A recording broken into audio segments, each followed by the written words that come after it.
पहले जो आता वही किया है। अच्छा, शॉर्ट ये रिफ्रैक्शन रिफ्लेक्शन को लाजमी एक दफा देख लेना आप, क्योंकि वेव्स में मैंने स्पीड पकड़नी है। मुश्किल वाले कॉन्सेप्ट्स हमने काफी हद तक कर लिए हैं।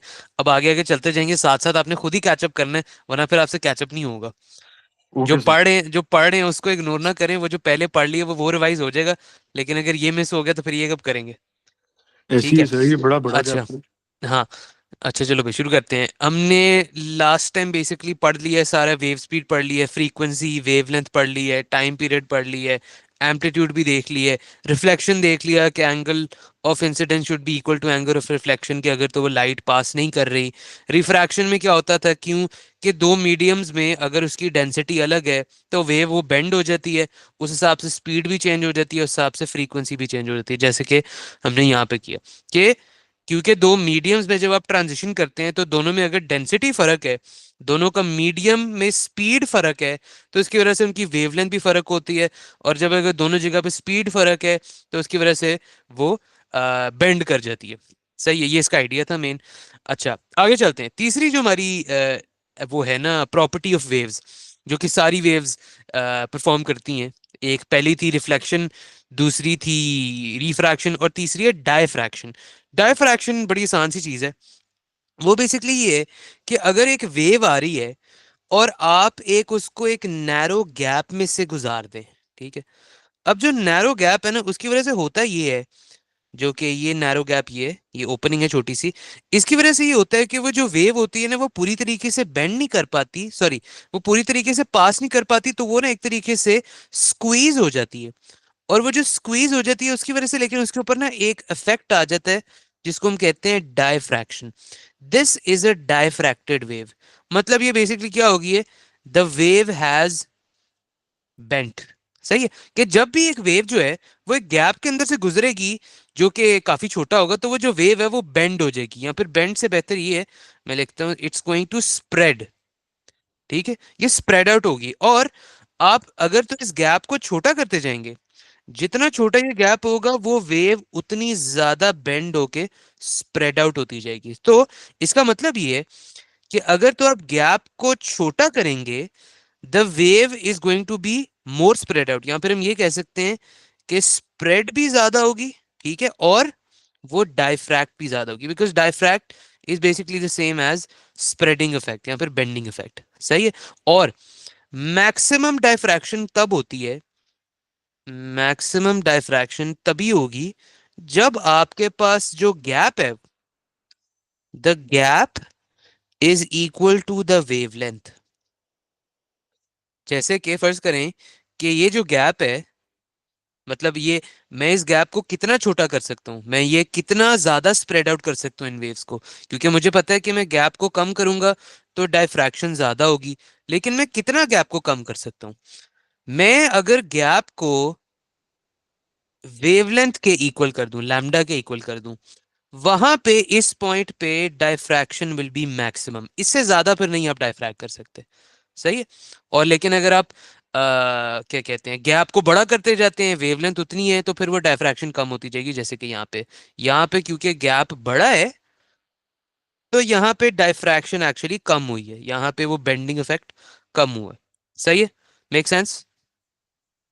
हाँ जी अब्दुलमान, सिंपल सा है। सही है आपके। बेंडिंग हाँ, इफेक्ट वाली नहीं बात समझ आई। ये देखो, तो वेव चुप जितना करके गैप आ आप रही है। हाँ। छोटा करते जाएंगे उतना ये ज्यादा डाइफेक्ट डाइफेक्ट होगी।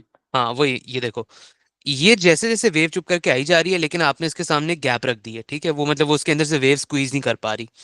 अब वो मसला ये है कि इसमें से गुजरने के लिए वेव जो है ना वो स्क्वीज हो जाएगी, और जब वो स्क्वीज होती है ना तो वो एक बेंडिंग इफेक्ट आती है, स्प्रेड आउट हो जाती है, देखो टेढ़ी हो गई है ऐसे ही। और अगर आप इस गैप को और छोटा कर दोगे तो ये ज्यादा बेंड हो जाएगी, ये ज्यादा स्प्रेड आउट हो जाएगी, ये वाईफाई सिग्नल बन गया है ऐसे ही। तो जितना ज्यादा आप उस गैप गैप को छोटा करते जाएंगे, उतना ज्यादा ये वाईफाई सिग्नल बनता जाएगा। सही है। जब जी सर। आपकी लेट्स से कि जो वेवलेंथ है, इसको हम बाय द वे कहते हैं वेवलेंथ, ये यहां से लेके यहां तक, बजाय कि मैं बार बार पूरी वेव बनाऊं, मैं ये लाइंस बना देता हूँ जिसका मतलब एक वेवलेंथ है, क्योंकि देखो ना ये क्रेस्ट से लेके क्रेस्ट तक है, और क्रेस्ट से लेके क्रेस्ट तक वो वेवलेंथ ही होता है। अच्छा, तो अक्सर आप देखेंगे क्वेश्चंस में बजाय कि वो ये वेव बना के दें आपको, वो ये लाइंस बना देते हैं। सही है। इन लाइंस को बाय द वे कहते हैं वेव फ्रंट्स। वेव फ्रंट्स के बजाय कि वो आपको पूरी पूरी वेव्स बना के दे हर जगह, वो क्या कहते हैं कि इधर एक लाइन बना दी, इधर लाइन बना दी, इधर लाइन बना दी, इधर लाइन बना दी। उसके पीछे बस आपको ये पता होना चाहिए कि जो लाइंस रिप्रेजेंट क्या कर रही हैं, वो बेसिकली वेव्स ही रिप्रेजेंट कर रही हैं। सही है। ठीक है अब्दुलरमान, ये बात क्लियर है? जी सर। ओके। अच्छा, हानिया, मेक सेंस कि डायफ्रैक्शन मैक्सिमम कब होगी? हाँ जी सर। ठीक है, हाँ जी। डायफ्रैक्शन मैक्सिमम कब होगी और कब नहीं होगी, क्या कहती हैं? सर वो स्पेस पे डिपेंड करेगा। स्पेस पे डिपेंड लाइट। करेगा। ठीक है। सो मैक्सिमम डायफ्रैक्शन कब होगी? सर मैक्सिमम डायफ्रैक्शन तब होगी जब हम लोगों की गैप ज़्यादा होगी। सॉरी, मैक्सिमम गैप डायफ्रैक्शन, नहीं होगी। नहीं गैप जब कम होगा। अच्छा, हाँ मैक्सिमम जी। डायफ्रैक्शन तब होगी जब आपका गैप और वेवलेंथ इक्वल हो जाएगा। एज एन एक एग्जांपल ले लेते हैं, लेट्स से कि ये वेव आ रही है, ठीक है, और इसकी जो वेवलेंथ है ना वो है 0.1 मीटर्स। ठीक है। अब जो गैप है वो काफी, लेट्स से वो काफी बड़ा गैप है, वो है 1 मीटर्स का। ठीक है। अब यहां से डायफ्रैक्शन इतनी ज्यादा नहीं होगी, तो the wave will not be diffracted as much, थोड़ी सी उसमें टेढ़ी होगी, थोड़ा सा ये वाईफाई सिग्नल बनेगा, लेकिन इतना फर्क नहीं पड़ेगा। ठीक है। अच्छा, अब इसी वेव को 0.1 मीटर को मैं एक और छोटे गैप में से गुजार देता हूँ। ठीक है। लेट्स से कि ये सर हो ये गया है। बाय द वे ये होती क्यों है डायफ्रैक्ट, ये बेंड होती क्यों है, स्पेस कम होती है? हाँ एग्जैक्टली exactly. स्पेस कम होती है ना, यहाँ पे देखिए वो स्क्वीज इन नहीं कर सकती, आपने इसके सामने हम्म। दो बैरियर रख दिए। सही है। अच्छा, इसकी जो डिटेल है वो ए लेवल में होती है, लेकिन अभी के लिए बस यही सही है कि देखें कि जितना छोटा गैप होगा वो वेव स्क्वीज करने में वो टेढ़ी हो जाती है। ठीक है। अच्छा, खैर, अब देखो मैंने गैप को छोटा कर दिया, मैंने 1 मीटर पहले रखा था, लेकिन अब मैंने 0.5 मीटर गैप कर दिया। अच्छा, अब आप देखेंगे कि वो वेव थोड़ी ज्यादा बेंड हो रही है, वो ज्यादा स्प्रेड आउट हो रही है। ठीक है। अच्छा, आगे, अब मैं ऐसे करता हूं कि ये जो मैंने गैप रखा था, जो सुराख रखा था जिसमें से वो वेव एंटर करी थी, मैंने इस गैप को, वेवलेंथ उतनी है 0.1 मीटर, लेकिन मैंने अब गैप को भी उतना छोटा कर दिया, विच इज 0.1 मीटर। ठीक है। इस पॉइंट पे मैक्सिमम डायफ्रैक्शन होगी। ये मैक्सिमम डायफ्रैक्शन है। और मैक्सिमम डायफ्रैक्शन कब होगी? ऊपर मैंने कंडीशन लिखी हुई है, जब आपकी आपका जो गैप है वो वेवलेंथ के बराबर हो। और यहां पे मैं क्या नजर आ रहा है कि आपका जो गैप है वो वेवलेंथ के इक्वल हो गया। दैट मीन्स कि at this point your maximum diffraction has been reached. ठीक है। यहाँ पे डायफ्रैक्शन कम है, यहाँ पे उससे ज्यादा है, यहाँ पे सबसे ज्यादा है, इससे ज्यादा डायफ्रैक्शन नहीं कर सकते। ठीक है। Yes sir. हाँ जी, हाँ नहीं, मेक सेंस? जी सर। ओके, ये सिनेरियो हमने कर लिए तीन। सही है। अच्छा, एक आपको एक वीडियो भी दिखा देते हैं,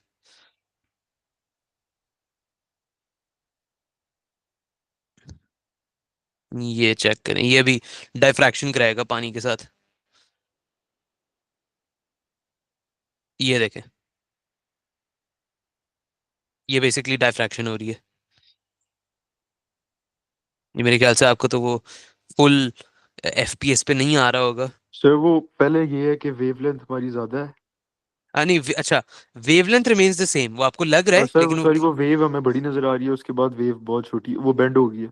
हाँ बेंड हो गई, वो देखो स्प्रेड हो रही है, वो पहले पहले सीधी सीधी आ रही थी और अब वो गोल गोल सर्कुलर हो गई है, वो स्प्रेड हो गई है। सही है। एक बात बड़ी जरूरी इसमें याद रखना कि जो वेवलेंथ है वो चेंज नहीं होती इसमें। ठीक जी है। एज इन कि अगर वो पहले इस तरीके से वेव जा रही थी, तो बाद में ये जो गैप्स है ना, ये लैम्डा वाले, ये डायफ्रैक्ट होके भी वो गैप सेम ही रहते हैं, वो चेंज नहीं होता। ठीक है, ये बात दिमाग में रखना कि the gap, oh sorry, the wavelength does not change. सही है? Yes sir. ओके, ये तीसरा इफेक्ट हो गया हमारा वेव्स का। यहाँ पे हमारे वेव के जो इफेक्ट्स हैं जो हर वेव परफॉर्म करती है, हर वेव ये एक्शन करती ही करती है। Every wave will have to go through these phenomena, मतलब समझे ये उनकी फिक्स्ड प्रॉपर्टीज हैं जो हर वेव करती ही करती है, जो मर्जी कर लें। अच्छा, अब हम चलते हैं एक स्पेशल टाइप ऑफ वेव के ऊपर, वो है इलेक्ट्रोमैग्नेटिक वेव्स। ठीक है, अच्छा, ये कितनी जरूरी है? आप एक काम करें, चैट जीपीटी से पूछें how important are electromagnetic waves, check करें के भाई। साथ ओ लेवल्स का सिलेबस, हाँ, इन ओ लेवल सिलेबस। हम नहीं, वैसे ही पूछ लें, आप वैसे ही पूछ लें, ओ लेवल सिलेबस को भूल जाएं, उससे वो पूछें हाउ इंपॉर्टेंट है इलेक्ट्रोमैग्नेटिक वेव्स। हाँ जी, हाँ जी, आपके पास है? सर अब तो वो आ गया डीप लेकिन सर सीक, मैं हाँ, डीप करती सीक भी हूँ। है, वो चेक बेहतर है। करें। हाँ, वो भी अच्छा है, वो वो भी उसका अच्छा है डीप डीप सीक। सिंक मुझे बड़ा अच्छा लगा। अच्छा है वो भी इतना इतना ट्रेंड नहीं है, सर लेकिन वो लेकिन बड़ी जल्दी ग्रो की है कंपनी, वो तो पता नहीं हाँ, ट्रम्प ने ऐसे ही उसका ऐसे ही। नाम लिया, बड़ी थ्रेट बन गई हाँ हाँ, मैंने देखा है पूरी, मैंने 2-3 दिन पहले उसकी डॉक्यूमेंट्री सारा देखा है मैंने। है। सर ऊपर आया electromagnetic waves are extremely important because they form the foundation of many natural phenomena and modern technologies. They include visible light, radio waves, microwaves, infrared, ultraviolet, X-rays और पता नहीं gamma rays करके कुछ है। हाँ जी, बहुत आप किस्म की इसमें तो बहुत एग्जांपल ये है। समझें कि पूरी एवरीडे लाइफ के फिजिक्स साथ में, जुड़ी these are one of the most important things that we use. इनके बगैर जो है ना, बहुत सारी चीजें हम कर ही नहीं सकते। इनफैक्ट हम देख भी जो सकते हैं, वो इस वजह से देख सकते हैं, due to this electromagnetic waves. Sun से जो हीट आती है वो भी इसी के थ्रू आती है, इलेक्ट्रोमैग्नेटिक वेव्स के थ्रू। हाँ जी, हाँ प्लीज जी, एक हाँ, आपके सेकंड सर पास है? मैं उठ के बैठ जाऊं, बड़ा ये लगता है इंपॉर्टेंट हाँ, टॉपिक। बहुत, ये बड़ा जरूरी है। हाँ जी, हाँ जी, हाँ, आपके पास आया है? अ, जी सर आ गया है। यहाँ पे आगे क्या आया है कहते हैं? कि कम्युनिकेशन में EM waves are the backbone of modern communication in हाँ, medical applications, energy and heating, yes, astronomy and everyday life. ऐसे ही बहुत बहुत ये कहता हूँ कि इलेक्ट्रोमैग्नेटिक, और ऊपर से ये दीज आर दी क्या कहते हैं, बिल्कुल at the edge of the known, कि बहुत सारी ऐसी चीजें हैं इनके बारे में जो हमें पता भी नहीं है, लेकिन इनकी एप्लीकेशन बहुत ज्यादा है। अगर आप यहाँ पे देखें, ये बेसिकली इलेक्ट्रोमैग्नेटिक वेव्स है। इलेक्ट्रोमैग्नेटिक वेव्स एसेंशियली है क्या, कि ये कॉम्बिनेशन होती है ऑफ इलेक्ट्रिक फील्ड्स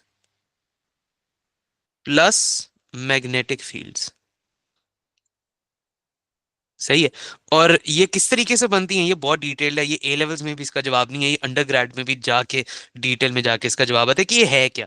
हम ओ लेवल्स में भी इसकी एप्लीकेशन देखते हैं और इसकी कुछ प्रॉपर्टीज देखते हैं कि इसकी यूजेस क्या हैं। सही है? अच्छा, एक बात बहुत जरूरी, इनकी बल्कि दो बातें, जो कि है कि ये जो वेव्स है ना, ये they travel at the speed of light. ठीक है? एंड जो स्पीड ऑफ लाइट है, इसकी वैल्यू आपको याद रखनी पड़ेगी, वो है 3 × 10⁻⁸। इसका मतलब ये है कि 3 के साथ 8 दफा जीरोस मीटर पर second. This is the speed of light, this is the universal speed limit. पूरे यूनिवर्स में there is nothing that can क्या कहते हैं, travel faster than the speed of light. This is the universal speed limit. मतलब light भी है, उसकी भी एक स्पीड है। मतलब आपने कहीं ना कहीं सुना होगा कि सन से जो लाइट आती है, उसको भी आते आते आप तक 8 मिनट लगते हैं। एज एन सन पे अगर कुछ होता है तो वो लाइट तक पहुंचते टाइम लगता है आपको। सही है? इनफैक्ट आप जैसे जैसे सोलर सिस्टम से बाहर निकलते जाते हैं, लाइट को उससे ज्यादा टाइम लगता है आपका आने, मतलब वो हमने डिस्टेंस का नाम ही रख दिया लाइट ईयर। शायद कहीं ना कहीं आपने सुना हो लाइट ईयर्स क्या होते हैं। Light years is not basically a unit of time. Light year का मतलब ये है कि लाइट को कितना टाइम लगता है ये डिस्टेंस कवर करने में।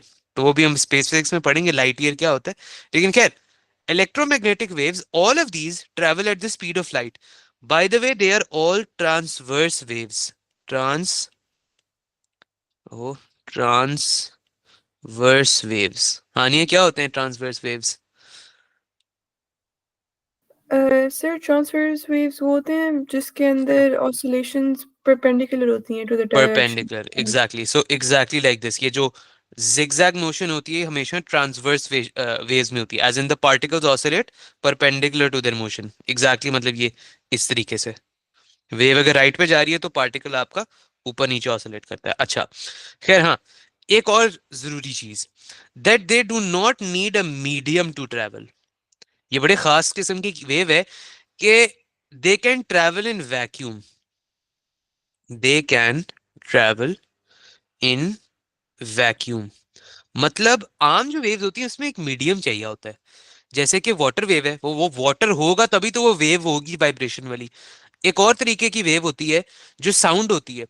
आपको पता है स्पेस में कोई साउंड नहीं होती, क्यों? क्योंकि स्पेस में कोई हवा नहीं होती, स्पेस में कोई हवा नहीं होती तो फिर वो साउंड वाइब्रेशन के थ्रू ट्रैवल भी नहीं कर पाती, तो उसमें भी मीडियम की जरूरत है। लेकिन इलेक्ट्रोमैग्नेटिक वेव्स अगेन खास किस्म की वेव है जो कि स्पीड ऑफ लाइट पर ट्रैवल करती है, और उनको कोई मीडियम नहीं चाहिए ट्रैवल करने के लिए। वो through space, through the entire universe without any medium वो ट्रैवल करते हैं, क्योंकि स्पेस में there is no air, there is absolutely nothing, तो they can travel through absolutely nothing. ये इनकी खास प्रॉपर्टी है। अच्छा, यहां पे अगर आप देखें वेवलेंथ, बेसिकली इलेक्ट्रोमैग्नेटिक वेव्स क्या है? Electromagnetic waves are waves that are distributed according to their wavelengths. आपने इनको कैटेगराइज कर दी है, categorise according to wavelengths, lambda. ये आपको पता होना चाहिए अब तक कि ये जो मैं लिखता हूं इसका मतलब वेवलेंथ है, लैम्डा। अच्छा, आपके पास ये अगर यहां से देखते जाएं, यहां से अगर शुरू करें, what do we see happening to the wavelength? हाँ जी हमजा, सॉरी अब्दुलरमान। सर कम होती जा रही है। वेवलेंथ कम होती जा रही है, तो मुझे नजर आ रहा है कि वेवलेंथ इज डिक्रीजिंग। ठीक है, अगर मैं राइट पे जाता जाऊं, सही है। अच्छा, और जैसे जैसे वेवलेंथ चेंज होती जा रही है ना, वो वेव की प्रॉपर्टी चेंज होती जा रही है। मतलब समझो ये है एक ही इलेक्ट्रोमैग्नेटिक वेव, लेकिन जैसे जैसे आप उस वेव को स्क्वीज करते जाते हैं, उसकी वेवलेंथ को कम करते जाते हैं, तो उसकी प्रॉपर्टीज भी फर्क होती जा रही है। मतलब अगर तो वेवलेंथ इतनी है, ठीक है, तो वो फिर आपके पर रेडियो वेव्स के अंदर आ जाती हैं, एज इन जो जितना हम सैटेलाइट इस्तेमाल करते हैं, हम जितनी वो रेडियो वेव्स इस्तेमाल करते हैं ब्रॉडकास्टिंग के लिए, शिप्स में भी कहीं यूज होता है, एयरप्लेन्स में, जहां पर रेडियो वेव्स यूज होती हैं, वो फोन्स में भी यूज होता है, वो रेडियो वेव की वेवलेंथ होती है ज्यादा।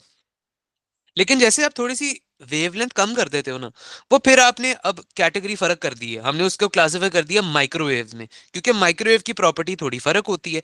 माइक्रोवेव जो लिटरली आप घर पे भी पड़ी हुई है आपकी माइक्रोवेव, वो आप कुकिंग में भी इस्तेमाल करते हैं, वो खाने को हीट अप करता है, ये भी टेलीफोन्स में इस्तेमाल होती है, ये रेडार्स में भी इस्तेमाल होती है, क्योंकि this is similar to radio waves, थोड़ा सा फर्क होता है इनमें।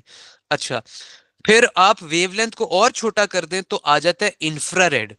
इंफ्रारेड आपने देखा होगा पुराने जमाने में जो रिमोट्स आते थे, जिसमें क्या कहते हैं, ये रिमोट के ऊपर ना एंड के ऊपर लगी होती थी एक छोटी सी ग्लास एलईडी। अब ये जो एलईडी है, ये एलईडी नहीं थी, दिस वाज एन इंफ्रारेड रे, एज इन कि यहाँ पे आपका रिसीवर होता था, और वो जो रिसीवर है वहां से लेके वहां तक इंफ्रारेड रे फेंकता था, जिससे फिर आप वो रिमोट से एक्चुअली में कोई चैनल बदलते। सही है, तो ये इंफ्रारेड इस पे काम करता है। इनफैक्ट सन से जितनी हीट आती है, it is in the form of infrared heat, और काफी सारी जो हीट प्रोड्यूस होती है वो इंफ्रारेड के फॉर्म में प्रोड्यूस होती है। सही है। अच्छा, फिर आ जाते हैं हम probably the most important property of electromagnetic waves, that is visible light। कि लाइट एक ऐसी चीज नहीं है जो कि चीजों के अंदर से निकलती है।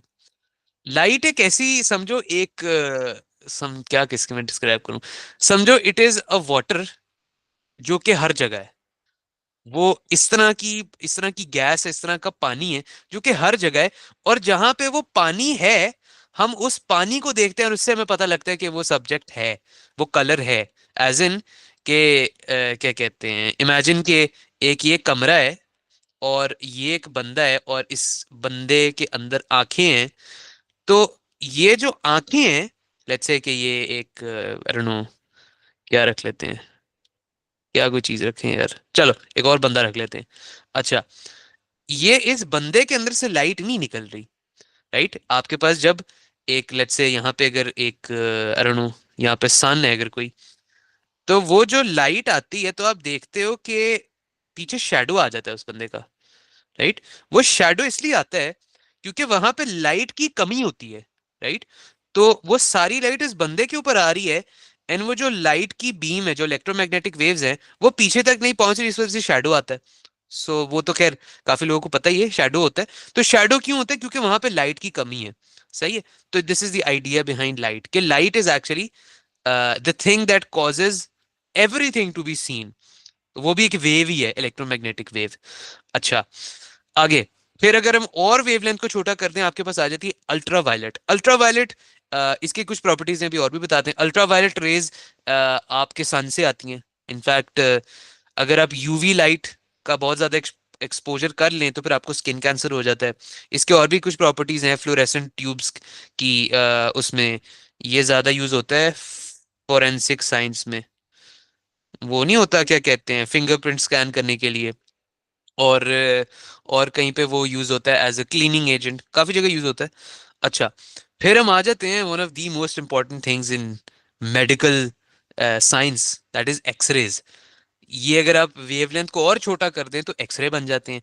कि एक्सरे भी समझे एक वेव ही है जिसके थ्रू आप यू कैन बीम इनटू के वो बोन्स किस तरीके से, क्योंकि बोन वो अब्जॉर्ब नहीं करता लेकिन आपका मसल अब्जॉर्ब कर लेता है एक्सरे। तो एक समझे एक कंट्रास्ट से इमेज बन जाता है। फिर अब आ जाते हैं और छोटी वेवलेंथ में। इतनी छोटी सी वेवलेंथ है, ये देखो एक सेकंड में इतनी सारी इसकी वेवलेंथ होती जा रही है। अच्छा, आगे ये है gamma ray. Gamma ray is one of the most dangerous waves that exist. ये आप कह सकते हैं कि जब न्यूक्लियर एक्सप्लोजन होते हैं तो ये वाली वेव्स निकलती हैं। और मजे की बात ये है, ये न्यूक्लियर में तो रिलीज होती हैं लेकिन कैंसर को मारने के लिए भी इस्तेमाल होती हैं गैमा रेज। बड़ी ये इंटरेस्टिंग इसकी प्रॉपर्टी है। अच्छा, खैर ये था overview of all the electromagnetic waves that we know of. Wavelength change होती जाती है, इसके साथ साथ हम उनकी प्रॉपर्टीज भी चेंज होती जाती हैं, तो हमने उनको नाम भी दे दिया कि इतनी वेवलेंथ होगी तो ये काम करती है, इतनी वेवलेंथ होगी ये काम करती है, इतनी वेवलेंथ होगी तो ये काम करती है। अच्छा, हम स्टार्ट कर लेते हैं इस तरीके से। अच्छा, ओके। अच्छा, यहाँ पे मैंने ऑर्डर थोड़ा सा उल्टा कर दिया क्योंकि यहाँ पे फिर आपको कोई अगर निमोनिक याद करना है, आपको इसका ऑर्डर याद करना पड़ेगा। Sadly you have to learn the order. दुख वाली बात लगती है लेकिन ये याद करना पड़ेगा, क्योंकि ये अक्सर एमसीक्यूज में इसका सवाल आता है और आपको एक की रेंज भी याद करनी पड़ेगी। अच्छा, चलें शुरू करते हैं। गैमा रे जो होती है ना, ये जो वाई रे है ना, इसको हम गैमा रे कहते हैं। This is gamma. वाई रे को हम गैमा रे भी कहते हैं। अच्छा, अगर हम गैमा रे से शुरू करें और रेडियो तक चलते जाएं, ठीक है, गैमा रे से शुरू करते हैं और रेडियो तक चलते जाएं, तो व्हाट वी सी इज के wavelength increases to the right. ठीक है। अच्छा, वो जो फॉर्मूला है v is equal to F lambda, वो ये कहता है कि frequency is inversely proportional to wavelength, क्योंकि अगर आप इसको f को उधर ले जाओ, नीचे ले जाओ, तो इनवर्सली प्रोपोर्शनल बन जाता है। अच्छा, तो v is equal to F lambda, that means के फ्रीक्वेंसी बढ़ती है या फिर वेवलेंथ बढ़ता है तो फ्रीक्वेंसी कम हो जाती है, फ्रीक्वेंसी बढ़ती है तो वेवलेंथ वो उल्टी हो जाती है। तो यहां पे हम देख रहे हैं कि वेवलेंथ इंक्रीज हो रही है, दैट मीन्स के इसके साथ साथ फ्रीक्वेंसी इज डिक्रीजिंग।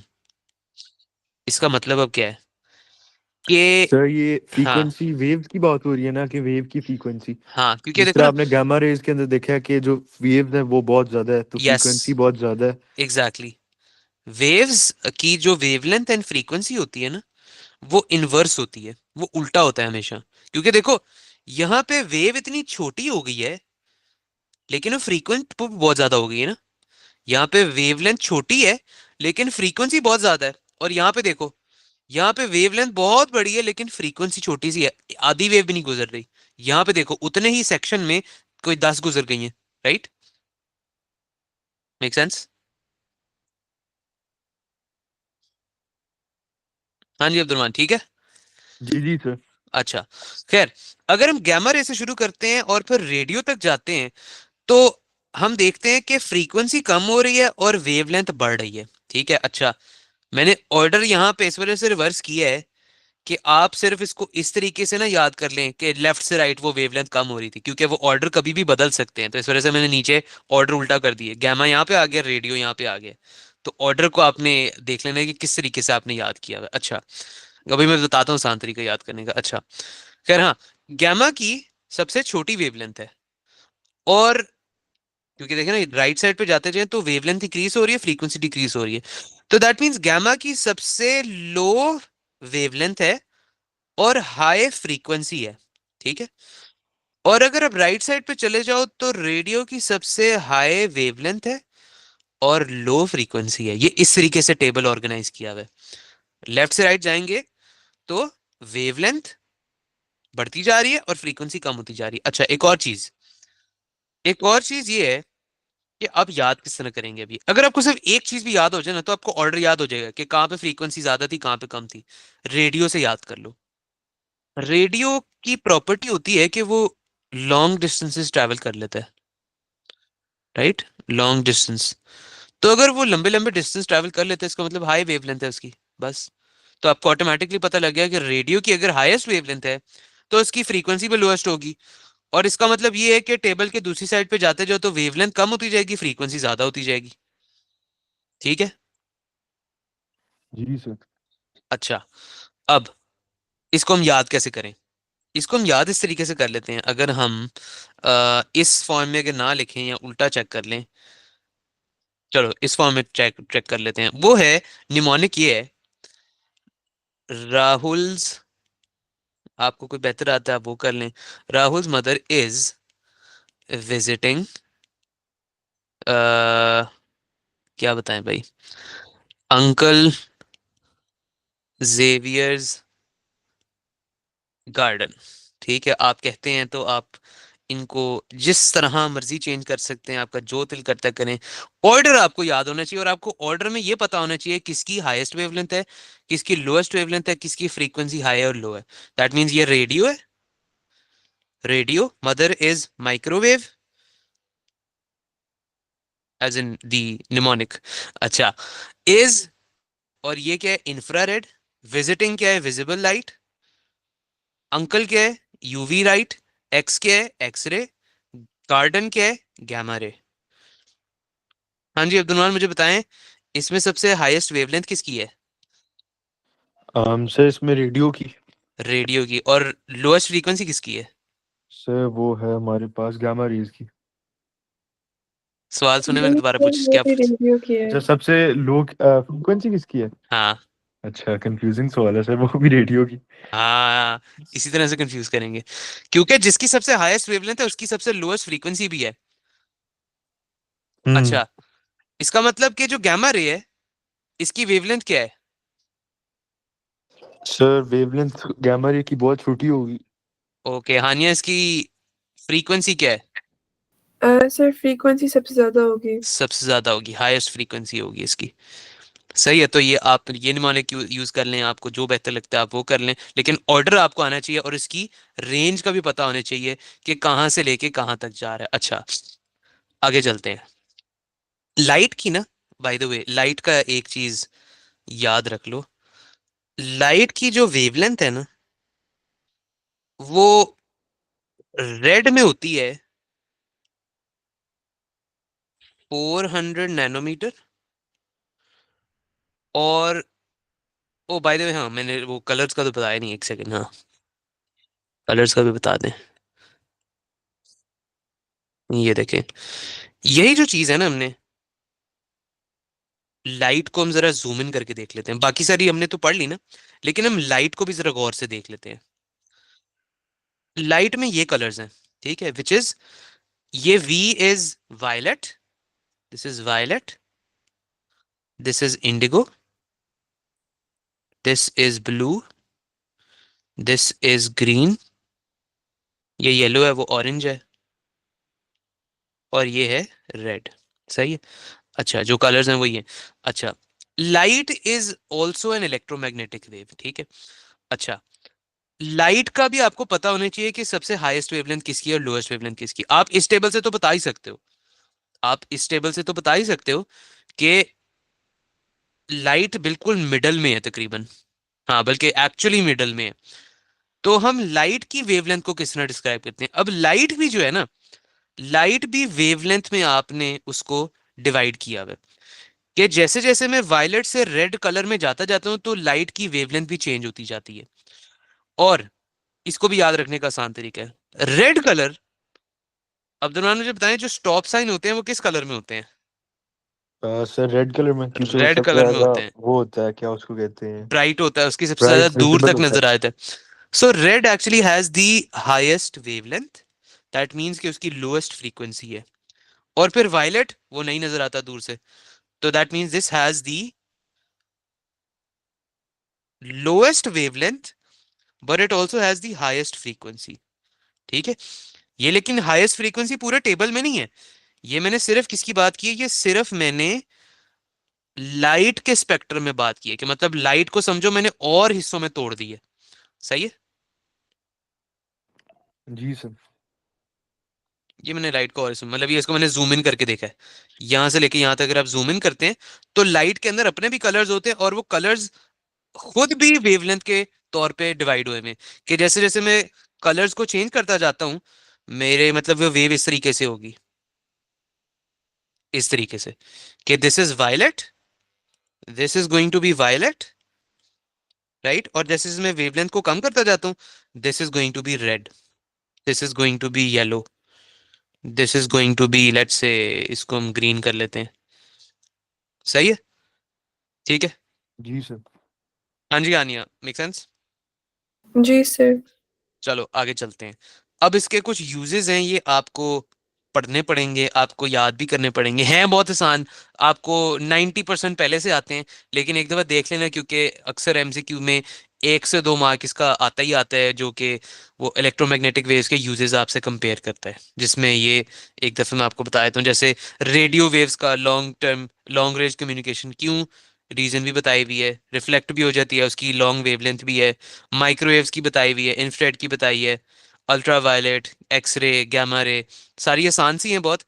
इनके डेंजर्स एक पढ़ लीजिएगा कि माइक्रोवेव का एक बड़ा डेंजर होता है क्या, कि देर डेंजर, क्योंकि देर डेंजरस वाई, क्योंकि they can heat stuff up. आप खाने में भी तो इस्तेमाल करते हैं ना microwaves. Microwave are use for satellite communications, लेकिन देर ऑल्सो डेंजरस अगर बहुत ज्यादा होंगी, क्योंकि वो लिटरली आप माइक्रोवेव में इस्तेमाल करते हैं फूड को हीट अप करने के लिए। और गैमा रे और एक्सरे आपने अक्सर शायद सुना हो कि बहुत ज्यादा एक्सरेज नहीं कराने चाहिए एक दिन में, एक हफ्ते में। क्यों? क्योंकि एक्सरेज आपकी बॉडी अब्जॉर्ब करती है, that can cause cancer cells. सही है। The same goes for gamma rays and ultraviolet. ये वाले जो ultra violet, x ray, gamma ray, ये तीनों डेंजरस है अगर तो ज्यादा अमाउंट होगी, because they can cause cancer. अच्छा सर, ये नहीं था मैंने पहले सुना। हाँ होता है इनके, होता है, आपने खैर फिर ज्यादा कराए वो नहीं कैसे होंगे। अब्जॉर्ब करती हैं, क्या? इस बात की समझ नहीं आई। क्या चीज? कैंसर सेल्स कैसे प्रोड्यूस हो सकते हैं? अच्छा, so ultra violet, x-ray and gamma ray, ये करते हैं ये कि ये किसी भी चीज में घुस जाते हैं, ठीक है, एज इन वो अब्जॉर्ब हो जाती हैं आराम से। अब वो जब आपके सेल्स जाके अब्जॉर्ब होते हैं, सॉरी, जो इलेक्ट्रोमैग्नेटिक वेव्स आपके सेल्स में जाके अब्जॉर्ब होती हैं, तो हानि आपको पता है क्या होता है? जी सर। मैंने कहा कि एक्सरेज, अल्ट्रा वायलेट और गामा रेज ये जब बॉडी में सेल्स में जाके अब्जॉर्ब होती हैं तो क्यों कैंसर होता है, क्या कहती हैं? Use your um, biological sense. Sir उनकी फ्रीक्वेंसी बहुत ज्यादा है इसलिए। हाँ ठीक है, what would happen in the biological term? क्या होगा सेल्स के अंदर, सोचें, क्या चीज खराब हो जाती है जिसकी वजह से कैंसर हो जाता है? सर आपका सर सेल डिवीजन, माइटोसिस। हाँ ठीक है, एग्जैक्टली exactly. होता ये कि जब ये गैमा रे, एक्सरे और अल्ट्रावायलेट अब्जॉर्ब होती है ना आपके सेल्स में, ये आपके डीएनए को अल्टर कर देता है। वो जब आपके डीएनए को पकड़ के खराब कर देता है तो वो फालतू में सेल्स बनाई जाता है, विच इज बेसिकली कैंसर।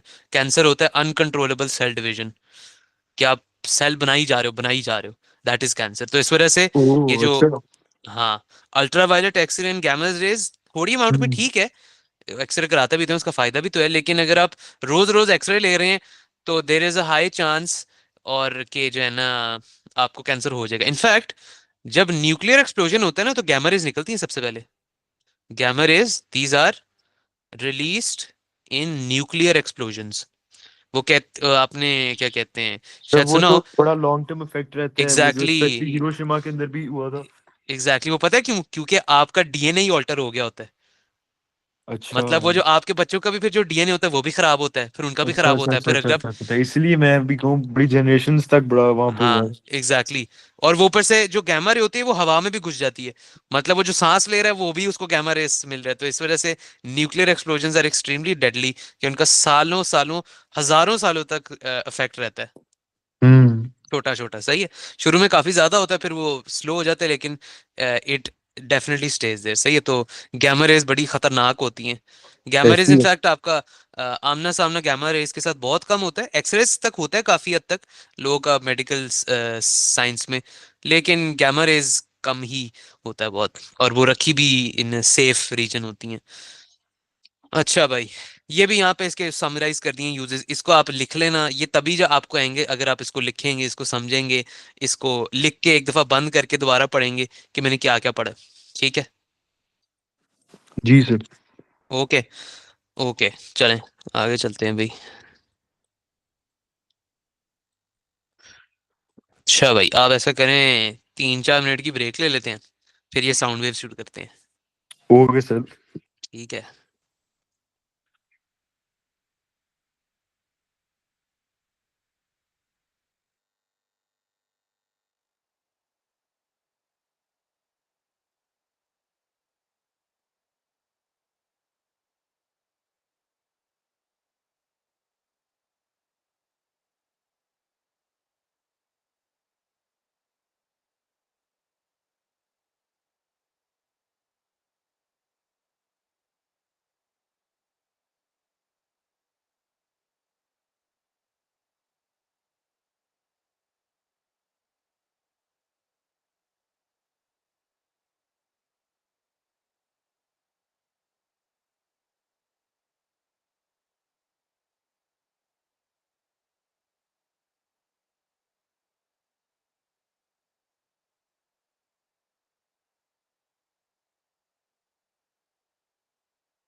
हाँ जी अब्दुलरहमान आ जाओ वापस।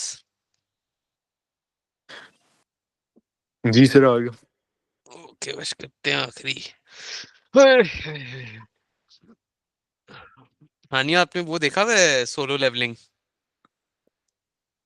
नहीं सर, अब तक तो नहीं देखा मैंने, पर मैंने पहले सुना हुआ है नाम। बहुत अच्छा है यार। बेस्ट एनिमे प्रोबेबली ऑफ मेरे ख्याल से अब तक 2-3 सालों में जितने आए ना सबसे अच्छा होगा। वो अभी भी बहुत अच्छा जा रहा है उसका। मैंने तो मांगा भी पढ़ लिया। बहुत कमाल का है वो, बहुत कमाल। अच्छा जुजुत्सु सर, काइसन से मैंने बहुत शुरू बेहतर है। करना था ब्लीच फिर से, तो मैं उसके बजाय सोलो लेवलिंग शुरू कर लूंगी। मैंने ब्लीच देखा था शुरू में, मैंने फिर छोड़ दिया। मुझे भी पता नहीं, वैसे ही दिल किया फिर से देखने का, पर काफी लंबा है वो। आपने देखा था सारा? जी, लेकिन बहुत पहले देखा था तो भूला हुआ है मोस्टली। अच्छा अच्छा सही है। मैं देख रहा हूँ आजकल शिपुडन नारुतो। नारुतो भी अच्छा है। मैंने नारुतो शिपुडन नहीं देखा हुआ। नारुतो देखा हुआ है, शिपुडन मैंने आज तक अच्छा। नहीं देखा हुआ। देखा हुआ आपने? जी, बेहतर है मेरे ख्याल से नारुतो से। हाँ नारुतो बहुत ही, नारुतो नहीं अच्छा था बिल्कुल भी। बहुत ही स्लो था। इसका जो एक और था, जो नारुतो के बेटे के बारे में था, उसका नाम मैं भूल गई वो हूँ, वो बोरुतो बहुत। है वो जी, वो अच्छा है बहुत। नहीं, बिल्कुल भी नहीं। हाँ मुझे अक्सर कहा है लोगों ने। अच्छा भाई चलो शुरू करते हैं। अच्छा, इलेक्ट्रोमैग्नेटिक वेव्स हमने कर ली है, आगे चलते हैं साउंड वेव्स पे। अब्दुलरहमान मुझे ये बताएं कि साउंड वेव्स लॉन्गिट्यूडनल हैं या ट्रांसवर्स हैं? सर, ये हमारे पास लॉन्गिट्यूड लॉन्गिट्यूडनल है सर, मेरे ख्याल है। लॉन्गिट्यूडनल है। लॉन्गिट्यूडनल वेव की डेफिनेशन क्या थी? सर, वो होती है उसके परपेंडिकुलर नहीं सर, वो होती है, मुझे जेन से क्या नाम नहीं होती भूल है? गई। पैरेलल। पैरेलल होती है sir. Parallel to wave as in के अगर तो पार्टिकल लेट्स से कि वो आगे जा रहे हैं, तो दैट मींस कि उसकी जो ऑसिलेशन है वो बैक एंड फोर्थ होगी। Back and forth. Back and forth as in कि वो वेव अगर सीधा जा रही है ना, तो पार्टिकल्स एक्चुअली इस तरीके से जा रहे होंगे। सही है। इसकी मैं आपको ये चेक कराता हूँ, ये देखें, this is a sound wave. Sound wave इस तरीके का होता है। वो बाकी तो वेव्स वो क्या कहते हैं, वो जिगजैग की तरह से होती हैं। ये तो जिगजैग इसने खुद डाला हुआ है उसको रिप्रेजेंट करने के लिए। लेकिन ये जो ग्रीन एटम्स हैं ना, these are basically sound waves. Sound wave इस तरीके से काम करती है, बैक एंड फोर्थ इनकी मूवमेंट होती है। They are basically caused by vibrations. सही है। अच्छा, they are caused by vibrations. So sound is inherently simply a longitudinal wave जो कि वाइब्रेशंस की वजह से आता है। मतलब आप तक जो मेरी आवाज आ रही है वो लिटरली वाइब्रेशंस की वजह से आ रही है। कि मैं एक सर्टन तरीके से हवा को वाइब्रेट करता हूँ, फिर वो हवा माइक्रोफोन को जाके वाइब्रेट करती है, फिर वो इलेक्ट्रिकल ट्रांसमिट करती है इलेक्ट्रिसिटी के थ्रू, फिर वो इलेक्ट्रिसिटी कन्वर्ट होती है स्पीकर में, वो फिर स्पीकर भी वाइब्रेट होता है एक सर्टन तरीके से, फिर वो हवा भी वाइब्रेट होता है सर्टन तरीके से, फिर आपका कान क्या जो ईयर ड्रम है वो भी वाइब्रेट सर, होता है इतना कुछ होने के लिए तो चाहिए घंटा तो लगे आपकी आवाज आने में। पर देखें इंस्टेंट होता है ये सारा कुछ। हम्म। तो काफी सारी चीजें ये इंस्टेंट हो रही होती हैं। दाद है सर स्टीव जॉब्स को। हैं स्टीव जॉब्स को क्यों? सर, उसने अच्छा आईफोन बनाने वाली, क्या बात है। अच्छा अच्छा, नहीं वो खैर, वो स्टीव जॉब्स ने तो इकट्ठा कर दिया, लेकिन माइक्रोफोन तो काफी देर से है। उसने तो माइक्रोफोन बस डाल दिया था। उसकी और बड़ी अच्छी चीजें थी, मतलब उसने समझो इकट्ठा कर दिया। पहले ये समझो भी कि बहुत बड़ी बात है सर। हाँ ऐसे ही है। पहले समझो कि सिर्फ होता था, इंजन भी होता था, टायर भी होते थे, दरवाजे भी थे, सीट्स भी थी। उसने समझो इकट्ठा कर दिया, वो इकट्ठा कर दिया वो आज। वो जो उसने इकट्ठा किया, मैं उसी की डिवाइस पे तो आज ये पढ़ा रहा हूँ आपको। ऐसी है सर, इवन इलॉन मस्क उसका फोन यूज करता है। हाँ। अच्छा, खैर, sound waves essentially there caused by vibrations. और आप साउंड वेव में ये नहीं देखेंगे, दिस इज सिंपली एन, क्या कहूंगा मैं, दिस इज सिंपली रिप्रेजेंटेशन। सही है, रिप्रेजेंटेशन है of a transverse wave. As in अगर तो ये लॉन्गिट्यूडनल वेव है ना, this is the sound wave. अब साउंड वेव में ना, साउंड वेव है ये। ट्रांसवर्स वेव में अगर आपको याद होगा तो हम इसको कहते थे पीक्स, जिसको हम कहते थे crest, right. And then you had the trough जो लोएस्ट पॉइंट था, and then you had another crest जो कि हाईएस्ट पॉइंट था, then you had a trough, right. तो और हम इसको कहते थे कि this was one wavelength, right, this was equal to one wavelength. तो यहाँ पे भी एग्जैक्टली यही है। यहाँ पे अगर ये जो डॉटेड लाइन के नीचे देखें ना, तो यहाँ पे ये जो क्रेस्ट है ना, वी कॉल दीज कंप्रेशंस, सही है। और ये भी कंप्रेशंस है। और यहाँ पे जो ट्रफ है ना, ये जो ट्रफ है, यहाँ पे भी ट्रफ है, यहाँ पे भी ट्रफ है, यहाँ पे भी ट्रफ है। ये जो बीच में आपको देख रहे हैं ना, ये जो गैप्स हैं, वी कॉल दीज ट्रफ्स। ये भी ट्रफ है। और सॉरी, ये ट्रफ नहीं है, these are called rarefactions. These are called rarefactions. Compression से लेके कंप्रेशन तक, ओहो, कंप्रेशन कहां पे होते हैं, वेयर मॉलिक्यूल्स अक्यूमुलेट। कंप्रेशंस में मॉलिक्यूल्स स्क्वीज टुगेदर, ठीक है। और जहां पे दे डोंट स्क्वीज टुगेदर, जहां पे दे आर फर्दर अपार्ट, जैसे कि ये वाला जो रीजन है ना, ये वाला, ये क्या है, this is a rarefaction, rare sorry rarefaction. अब ये जो रेयर फ्रैक्शन है, यहां पे मॉलिक्यूल्स आर फर्दर अपार्ट। तो जो साउंड वेव है, उसमें बजाय कि क्रेस्ट और ट्रफ आए, क्रेस्ट और ट्रफ आए, ये एग्जैक्ट वो कॉपी तो मैं नहीं कर सकती, वो वेव ही फर्क है। लेकिन ये समझो कि यहाँ पे कंप्रेशन है और फिर यहाँ पे वो दूर दूर हो गए। यहाँ पे कंप्रेशन आई तो इसी से मॉलिक्यूल सारे इकट्ठे हो गए, फिर यहाँ पे दूर दूर हो गए, फिर यहाँ पे दोबारा कंप्रेशन आई और फिर वो वहां पे दूर दूर हो गए, दोबारा स्क्वीज हुए, फिर दूर दूर हो गए। तो कंप्रेशन अगेन क्या होता है, जहां पे मॉलिक्यूल स्क्वीज होते हैं, और रेयर फ्रैक्शन होता है जहां पे मॉलिक्यूल्स आर फर्दर अपार्ट, सही है। तो ये कंप्रेशन और रेयर फ्रैक्शंस में ये रिपीट होता है, ये ठीक है। और by the way, compression to compression, इसमें हम इसको कहते हैं वन वेवलेंथ, या फिर rarefaction to rarefaction, इसको भी हम कहते हैं वन वेवलेंथ, सही है। जी सर। हाँ जी, आनिया, मेक सेंस। चलें आगे। और ये जी इस सर, जी तरीके का सर। होता है बाय द वे। हाँ, ये इस तरीके से देखे, यहाँ पे लेट्स से ये साउंड वेव है, इसके अंदर आपने इकट्ठी कर लिया मॉलिक्यूल्स को, तो ये मॉलिक्यूल्स कंप्रेशंस में इकट्ठे हो जाते हैं, और रेयर फ्रैक्शन जो होती है वहां पे वो दूर दूर हो जाते हैं। सो यहाँ पे इकट्ठे हो गए स्क्वीज, एंड देन यहाँ पे दूर दूर आराम आराम से जा रहे हैं, again squeeze and then they expand, ठीक है। तो साउंड वेव इस तरीके से होती है। एक एक्सट्रीमली जरूरी इम्प्लीकेशन साउंड की क्या है, कि ये उसकी समझें क्या है, ये उसकी वीकनेस है। साउंड रिक्वायर्स अ मीडियम, कि जब तक कोई मीडियम नहीं होगा ना, आवाज नहीं जाएगी, क्योंकि साउंड रिलाई किस पे करता है, साउंड रिलाइज इन वाइब्रेशन। और वाइब्रेशन एसेंशियली आप चीजों के साथ करते हैं, मीडियम होगा तभी तो वाइब्रेट कुछ करेगा। लेकिन अगर मीडियम ही नहीं है तो वाइब्रेट क्या करेगा, वो हवा, फॉर एग्जाम्पल, अगर मैं अभी वैक्यूम में होता, सबसे पहली बात तो मैं तो सांस ही नहीं ले पाता, मर जाता। लेकिन लेट्स से कि मैं सांस ले पाता, लेकिन वैक्यूम में है, साउंड ट्रैवल नहीं कर सकती। इनफैक्ट लेट्स से कि आप अगर मार्स पे नहीं, चले मार्स पे नहीं, आप मून पे है ना, अगर आप मून पे हैं तो दो लोग आपस में बात नहीं कर सकते। क्यों नहीं कर सकते, क्योंकि मून में there is no air. If there is no air, that means के वो आवाज पहुंचेगी ही नहीं। क्यों, क्योंकि साउंड के लिए कोई एयर ही नहीं है कि वो वहां तक आपस में वाइब्रेशन कर करके वो आवाज पहुंचे। क्योंकि साउंड कैसे काम करती है, कि वो अपनी जुबान से जो वाइब्रेशंस निकालेगा, वो हवा के थ्रू ट्रैवल करके यहाँ तक पहुंचेंगी। तो उस तक पहुंचे नहीं, क्योंकि हवा ही नहीं है यहाँ पे। तो इस वजह से एस्ट्रोनॉट्स जो है, अगर तो वो मून पे जाते हैं, मून पर तो खैर जब भी गए थे, तो they would not talk to each other, they can not talk to each other, क्योंकि आवाज जाने के लिए है ही नहीं कोई मीडियम।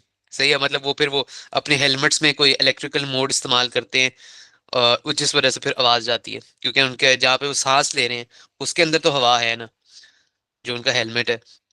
अच्छा, खैर, sound requires a medium for transmission. In fact आप ये प्रूव कर सकते हैं, आप ये घर पे भी प्रूव कर सकते हैं या किसी भी लैब में। प्रूव आप इस तरह से कर सकते हैं कि, अच्छा, प्रूव आप किस तरीके से कर सकते हैं?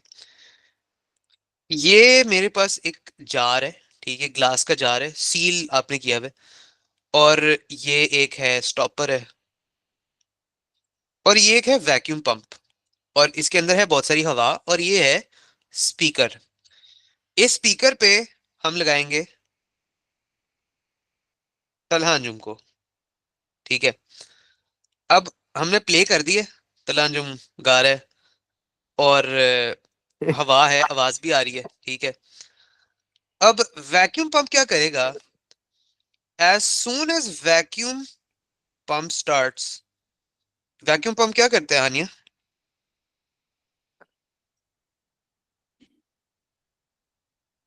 सर वहां से एयर हम लोगों की खत्म हो जाएगी। Exactly, air is pulled out, air is pulled out.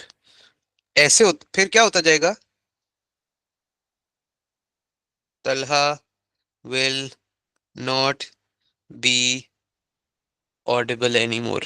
वो स्पीकर काम कर रहा है, स्पीकर आवाज निकाल रहा है, वो स्पीकर चल रहा है, लेकिन आपको आवाज नहीं पहुंचेगी। सही है, विल यहाँ पे लिख देते हैं, volume, volume will eventually fade away. ठीक है, तो ये इसका एक एक्सपेरिमेंट है, ये कर भी सकते हैं, अक्सर कराते भी हैं लोग, कि प्रूव किस तरीके से कर सकते हैं। ग्लास जार है, स्पीकर अंदर रखा हुआ है, उसके अंदर हवा होगी, लेकिन जैसे आप उसमें हवा निकालते जाते हैं तो आवाज आना बंद हो जाती है। क्यों? क्योंकि आवाज कैसे आएगी? वो स्पीकर साउंड को वाइब्रेट करेगा हवा से, राइट? वो फिर जब वाइब्रेट होगी हवा, फिर वो ग्लास जार भी वाइब्रेट होगा, फिर वो भी जब वाइब्रेट होगा तो फिर वो हवा भी वाइब्रेट होगी बाहर वाली, फिर उसकी वजह से आपके अंदर वो कान में आवाज जाएगी। ठीक है, हाँ जी, काफी आज के लिए। जी सर, बहुत। बहुत है, ठीक है, चलें। अगली क्लास में हम स्पीड भी खत्म कर देंगे और हम लाइट पे चलेंगे, फिर हम अच्छा सर, वो स्पिस। मैंने आपको बताना था कि हाँ, फरवरी के पहले वीक में हो सकता है मैं कोई 4-5 क्लासेस या इससे ज़्यादा मिस करूँ। वो एक शादी आ गई है फैसलाबाद में, अच्छा। फैमिली वेडिंग है, तो कजन्स भी आ रहे हैं बाहर से, तो मुझे ख्याल है कि नेक्स्ट वीक जो होगा। हम्म, मर्जी है, देख ली। मैं तो कहूंगा कि यार आप शादियां ही करते रहे। नहीं सर, वो बड़ी ज़रूरी है, लेकिन इंशाल्लाह मेरा ख्याल है वो कोऑर्डिनेट करके किसी ना किसी तरह जब भी हम्म, आपके पास टाइम हुआ वो मैनेज कर लेंगे क्लास। चलो, रिकॉर्डिंग तो मैं आपको भेज दूंगा।